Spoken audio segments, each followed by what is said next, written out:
Hello. Hello, I'm Carlton Gibson.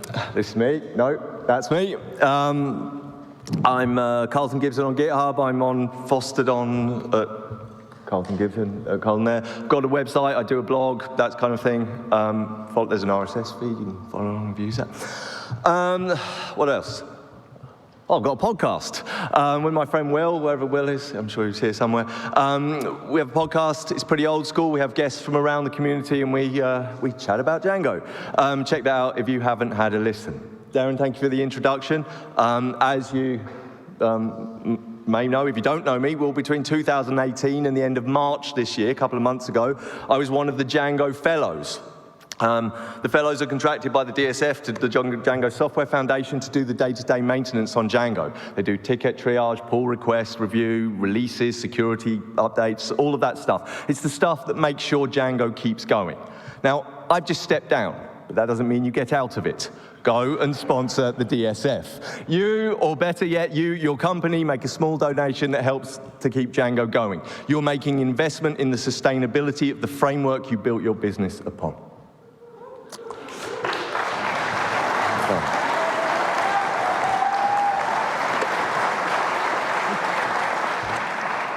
Okay, so today's talk is about yak-shaving, specifically yak-shaving to where the puck is going to be. Now, I'm not 100% sure about the title. I wasn't due to give a talk, and then someone dropped out, and I had to pull something out at short notice. And Mark was like, well, could you do a talk? And I thought, well, okay, well, I could talk about what I've been doing, and what I've been doing is yak-shaving.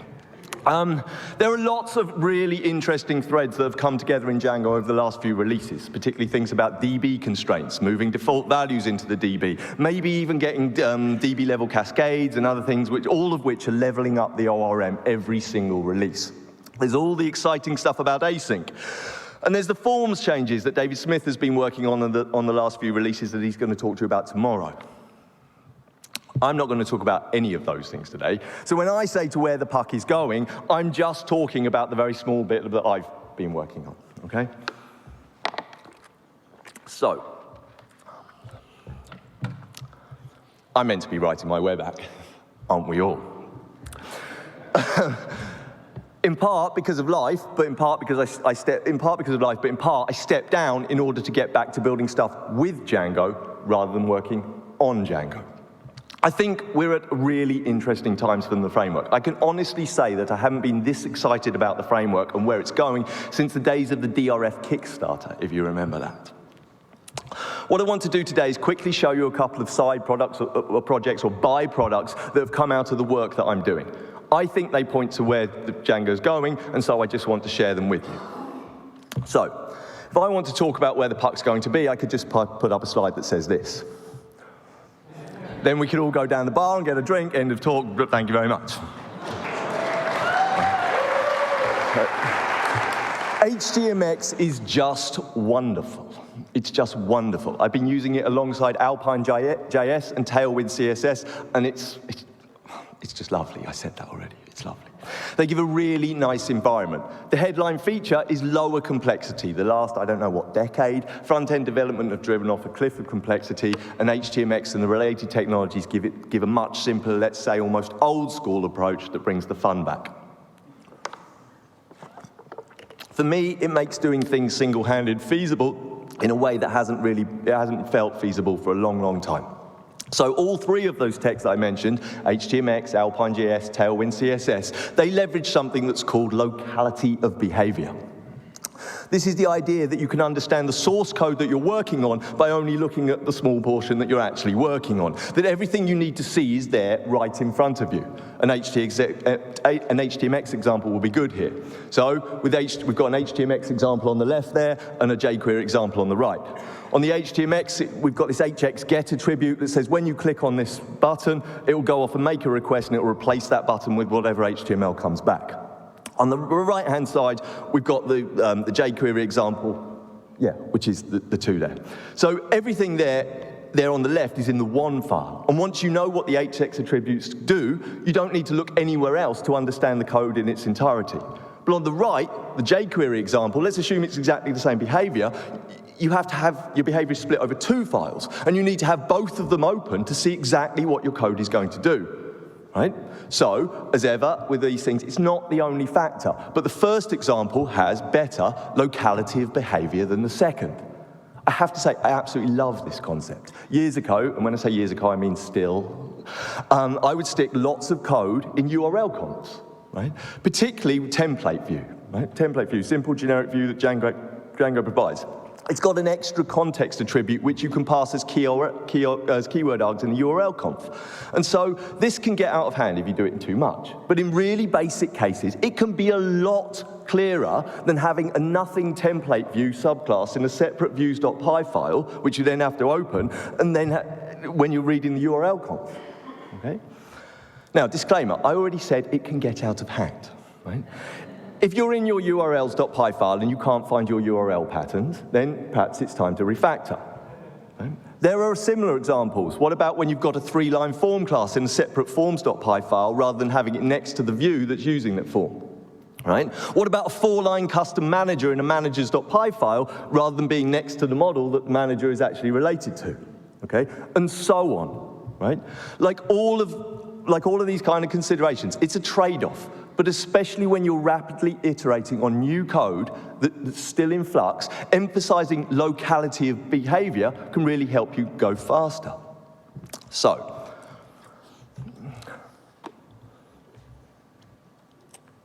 Django's generic class-based views. I've got 3 dots here in my speaker notes. I don't really know what to say. A class is mainly a namespace. And a class-based view should be a simple thing. It should look something like this. We just import a couple of things there, and we define a view with a get handler that returns a response. So it's a kind of hello world class-based view in Django. Compared to the function-based view, well, it's nested in a level, and you've got the self parameter, but the trade-off is that you've got a namespace that you can break your view implementation up into. Okay.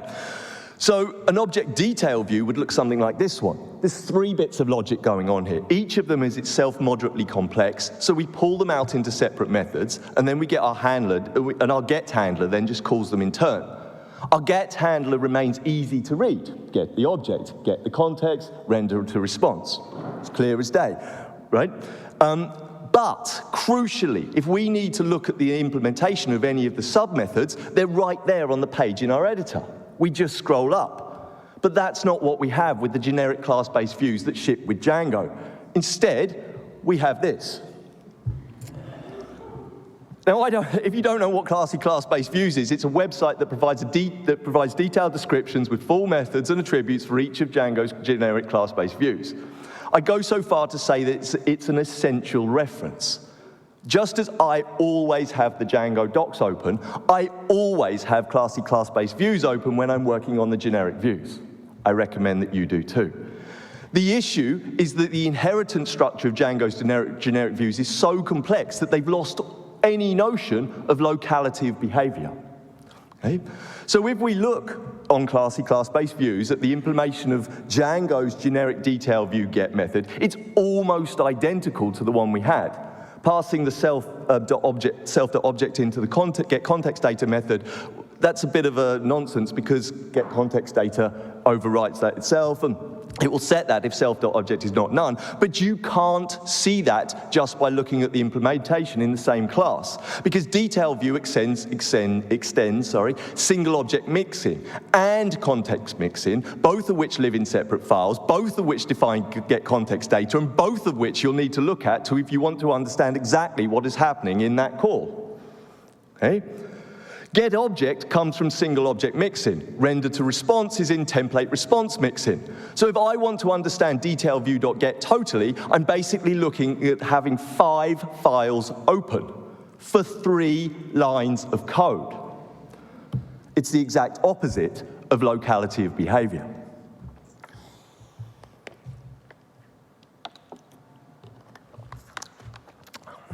Now, I'm not the first person to say this. Looking at this a decade ago, in 2013, Tom Christie put out a package called Django Vanilla Views. It's a much simpler take on the class-based views for Django. It has none of the mix-ins that characterize Django's views, and it eschews calls to super methods, where it's often just a single line. It might not be dry, but it's got much better locality of behavior if instead of calling the super method, you copy that one line into the subclass so that the whole implementation is there in front of you. Right? I don't want to have to open a second file to go and see one line of behavior. Okay? Again, there's a balance here. But I think we have a tendency to make a false idol of this dry principle. You add enough hooks in the name of being dry and your code becomes unreadable. Locality of behavior is the antidote to that. Okay? So I love vanilla views. I've had fun with them for years, but when I sat down in April, they weren't quite what I needed. I wanted a single view class for my CRUD methods when I'm writing a model. I'll define a get query set method, say, and that will take the current user and it will restrict the query set to the current user's objects, and I don't want to have to put that in a mix-in order to use it in multiple view classes. List view, detail view, and so on. I wanted generic object templates so that when I get my model, I can put it on the page immediately. I want those to just be provided for me. I wanted integration with Django filter. I wanted a few other things. So what's a little bit more than vanilla? Well, Neapolitan.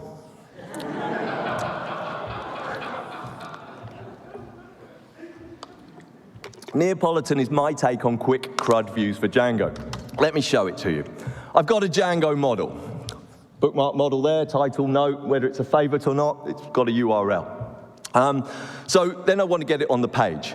So all I do here is I import the Neapolitan CRUD view, I create a bookmark view for it, I tell it what model it is, I tell it what fields I want to use it to display in the template, and I say I want to be able to filter on whether it's a favorite or not. Okay? That's it. I add it to the URL patterns, boot up my run server, and it's on the page with a default template. Neapolitan's CRUD view provides the standard list, detail, create, edit, and delete views for a model, as well as all the usual hooks you'll need to be able to customize any part of it. Neapolitan provides base templates and reusable template tags to make getting your models on the page as easy as possible. Where you take your app after that is up to you, but Neapolitan will get you started. You'll notice that that's in urls.py, right? You start customizing individual handlers, individual templates, overriding methods like get form, get query set, get context data, everything you're used to, right? But it's going to get a bit much, and you're going to have to move it out of there into a views.py. The key point for me, though, is that your code lives in a single class. It's all right in front of you. Maybe get to the point where you break it out. Just as with Alpine.js, you might get to the point where you move into your JavaScript into a separate module. But in general, you'll get an awful long way before that needs to happen, okay? And CRUD view itself is just a single class. You can read it top to bottom in the time it takes to drink a single cup of coffee, okay? If you do want to see the base implementation, you only have to look into a single file. So that's Neapolitan. I recommend it to you. What's on the roadmap? Now I've got to finish the docs for it. It was meant to be a stealth project. Then Jeff Triplett saw it on GitHub and put it in Django newsletter, and well, I better tell everyone about it then. I'm going to have to chat with Daniele here, because I think you could just read Neapolitan's source code. I think it's just this one file, and I want to tell you to go and read it, so we'll have a chat about whether that's morally acceptable or not. I want to improve the templates that come with it. I want to get the filtering working in the default templates, get the pagination working in the templates. I want to ship a bootstrap version just to show how easy, because I'm using Tailwind CSS and Neapolitan's default templates use Tailwind CSS, but you could use Bootstrap just as easily. So I want to put Bootstrap in there. What else? I want to do parent objects. So here's the pattern that comes up a lot. You've got a bookmark, but then you want a foreign key to the parent user. And that's such a common pattern that I want to make that just doable. You declare what the related field is, and then the list view needs a parameter for it because it needs to know which user to show. And the create view needs the user as well, so it knows when it's creating the object, which user to attach it to. I want to do partial updates, so particularly then with what's it called? HTMX. You don't edit all the fields at once. And it's a really common pattern to say, look, I just want to update this bookmark whether it's a favorite or not do the whole form. Django doesn't really do that out the fields, but it's out the box, but it's really quite simple. I want to do that, and then I want to do extra actions. say, for instance, you've got an attachment view and you want an authenticated download. Well, you've already got the user filtering and the permissions and everything to get the user's attachment. The authenticated download is just 3 lines and an extra action, okay? A lot of this is familiar as well from DRF. So anyway, that's Neapolitan, that's one thing. That's what I've been working on. I'm having massive fun with it, and I really recommend that you go and check it out. Let me just have a sip of water, I'll talk about one more thing. In the same vein, I've been working on a package called Django-template partials. I've got the PyPI package, I've got the GitHub repo, but as I speak, it's not quite available yet. It'll be another week or so because it's in my project that I'm building. This is another idea from HTMX. You've got a full template, but then when we do the HTMX update, we only want to get a small part of that back. Now with the DTL, you can do that already, but you have to move that small fragment out into a separate include file or into a template tag, which is a little bit heavyweight. It's much better if we have, again, locality of behavior so that the template partial lives in the same file. And Django-template partials is my take on that lets you define these inline partials and then reference them by name later on. Okay, so first of all, you have to install it, and then you load the partials tag, and at the top of your template, you've got start partial and end partial, and you give it a name, great bit, and it's got some great reusable content. Then later on, in my main block somewhere, I've got a bit before it, I just have a partial tag, I call it by name, and it will appear nice and net. All brilliant. We can call it by name later on and use it. But the thing that makes it kind of nice, just beyond that, is that it's integrated with the template loader as well. There's already a package that does a similar thing to this called Django render block. That has a function called render block to string, which lets you pass template name and a block name, and then it will render just that block from the template, right? That's great, but for me, it didn't do 2 things that I wanted. I want to reuse partials at multiple points in the page for when a section of HTML appears more than once, and you can't do that with blocks. But I also wanted it to integrate with the template loader so that you don't have to change the structure of your view. With render block to string, you actually need to adjust the view logic to call the render block to string, and then you return an HTTP response instead of returning a template response just with the template name and the context as you normally would. So with Django template parties, you define some template loaders. Now this is just some lines that you put in a setting file. I want to have a nice little function that could wrap loaders that I just haven't quite written yet. But Django's default loaders are these first 2. It loads it from the file system, and it loads from app directories. And then we wrap that now with the cache template loader so that we're not pulling templates off the file system every single time they're loaded. And then Django template partials loader wraps the cache loader, okay? And then with that in place, you can literally just in your view change the template name that you have, and all you do is you attach the little hashtag bit on the end, which is the name of the partial, and you return your template response just as you always have. None of your other view logic changes.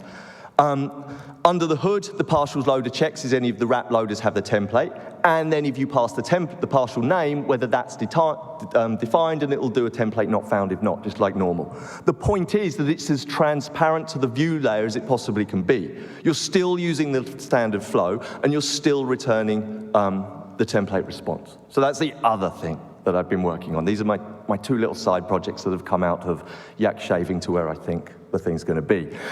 One little thing just before I finish. Should we add this to Django? Well, I'm doing both of these as third-party packages. Just one moment. I've spent the last 5 years telling people that they have to create a third-party package if they want to add a feature to Django. Put it in a third-party package, see if there's community interest, then maybe it gets merged to the core if there is. Of course, as Florin will tell you, maybe it doesn't, right? Just lives forever. For me, I think having a story about these template fragments or inline partials, however you want to call them, would be a great addition to the Django template language. It's something that's come up several times over the years, so there's clearly some demand, and with HTMX being so popular, I think it would be a good time to have this in core now. Now, maybe what I've done here isn't the first version, right? Isn't the final version. Maybe there are other approaches that are better. I'd like to see us do something. So I'm throwing it up as a third-party package so we can experiment, see if there are any major blockers, experiment with the API, etc., all the rest of it. I think Neapolitan is likely not a good fit for Django core itself. I'm having great fun building with it, and I think you should have a go too. The core API is pretty stable already, as we knew it would be, because it's just the same patterns as the class-based views, but just squashed up together. Once I've worked out the details of the bits I'm working on, I expect it to be stable, kind of indefinitely. But it's quite opinionated. It depends on Django filter for one, so I don't think it's a good fit for Django itself. Yeah, so where I would like template partials or something like them to make it into the DTL, Neapolitan's going to be much happier just by itself. But that's it. That's all I've got to say. I'm around for the rest of the conference if you'd like to chat.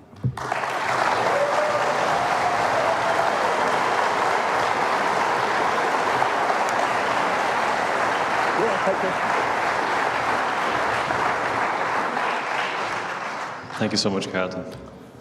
Would you like to take some questions? Yeah, if everyone's got a question, I'll always answer a question. All right, so if anybody has questions for Carlton, we have a mic on each side of the stage, and if you can make the mic, just but not from floor. I'm sure you're going to chase me out of the conference now, but do you want to rewrite admin with CRUD views? Sorry, do I want to? Do you want to rewrite the admin, another new... I'm happy if a brave young soul wants to take on such a foolish endeavor. I have no interest in rewriting the admin with Neapolitan CRUD view. In principle, you could get something quick going. Once the filtering pagination set, it starts to look a bit like the admin, but the admin has so many features and such depth and such established. No, there is no admin 3. It's not happening. It might be a question that's a little close, but do you imagine that there could be something like a Neapolitan DRF? Well, I'd go the other way, actually. So we've spent the last decade being API first. I think we need to be hypermedia first and API as well. So the one thing I didn't put on my roadmap, because it's kind of secret, but you've blown it, is that I will add handlers to the list and detail view to handle post and whatnot for JSON handling, basically, because that's the only one it really cares about. I'm looking forward to the Google Summer Code project this summer, which should add content-aware JSON parsing to the request object, at which point it would be quite trivial to add to Neapolitan. I need to work on the API there, which is why I hadn't been talked about, because I've got ideas, but I'm not exactly sure how that's going to look. So, I can't quite hear you, Daniel. Am I on now? Thank you, Carlton. Yeah, thank you. In your urls.py, you showed a pattern where one starts building something up in there, and then when it's time for it to break out, it gets moved into other places. Yes. Now, would that be a good approach, for example, for building the application, the polls application that we build in the Django tutorial, rather than starting out with everything architected in the way that it is? Yeah, I think it would.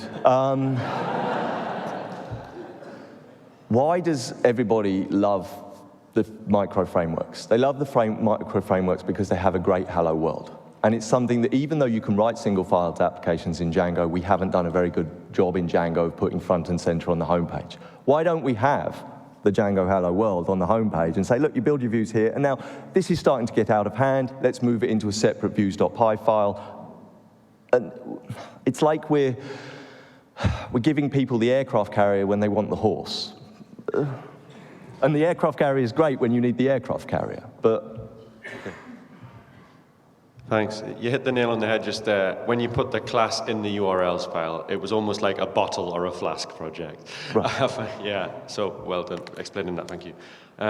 Did you ever think, while you put everything together for CrudView, did you ever think, perhaps I could make this composable and then get back to the explosion? Yeah. No, I never thought that. Just having too much fun. It runs exactly contrary to what I was doing. So somebody asked me on Mastodon the other day, why didn't I use the generic class-based views? I'm like, the whole point is that I'm fed up of digging around in multiple files. Before I found the Locality of Behaviour essay that's on the HTMX website, I spent years talking to clients about this and being like, no, let's just put the form next to the view.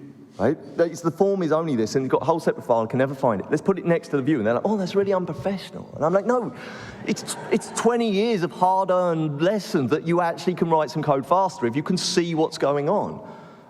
It's the lesson I took from Tom all these years of working with him, is that the code that's simple and in front of you is more maintainable, more readable, and just frankly better than the code that matches all these great patterns that we read in the Java textbooks. Thank you very much, Carlton.